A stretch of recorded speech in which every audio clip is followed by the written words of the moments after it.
What do we know about this drone attack? Is it retaliation from that strike on that ship?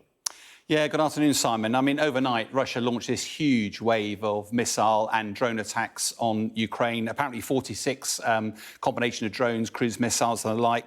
Ukrainian claims they shot down 32. Here's an example of what they claim they shot down. What you can see here is the very familiar triangular shape of the Shahid 136 drone, which is that Iranian supplied drone. One of the challenges is Russia often target the critical energy infrastructure of Ukraine. But even when these things are shot down, they still tumble into buildings and the like, cause devastation. But it's no coincidence that actually Russia is almost certainly retribution, because literally a couple of days ago, Ukraine managed to successfully attack a landing vessel at Feodosia, a port in Crimea. We're seeing the explosion here. It was a massive explosion of a Russian landing ship. Almost certainly this ship was packed full of explosives in some way, whether it's ammunition or bombs or whatever.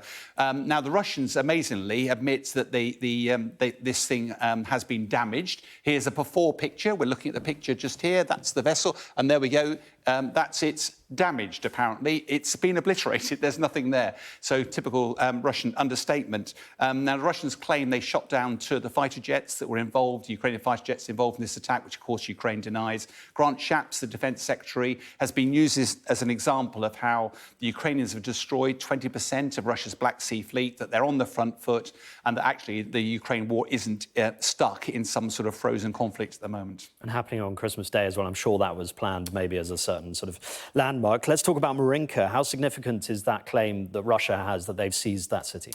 Despite the fact we can talk about ships, we can talk about tanks getting destroyed and the like, but ultimately the only metrics of success in this war are territory. And bluntly, the Ukrainians have been going since June with their spring offensive, and the front lines haven't moved that much. Meanwhile, the Russians have been focused on the Donbass. That's clearly been their priority. If you remember back the battle for Bakhmut lasting almost a year, literally 30,000 deaths as a result of their onslaught there. Since then, we've seen the fight around Avdiivka, just around here, for the last 2 or 3 months. And Marinka has been the other area of intense fighting. On Christmas Day, the Russians claimed that they'd finally seized Marinka. Ukraine said they hadn't. 24 hours later, Valery Zaluzhny, who's the head of the Ukrainian armed forces, admitted that they have actually withdrawn from Marinka itself. Now, that's really important because Russia has put a huge amount of effort into seizing the Donbass. These towns, are a pathway to seizing this. And I suspect, even though it's a small tactical victory, Russia will feel very emboldened by this, the seizure of that strategically important town. And speculation, of course, but where do you think this conflict moves now?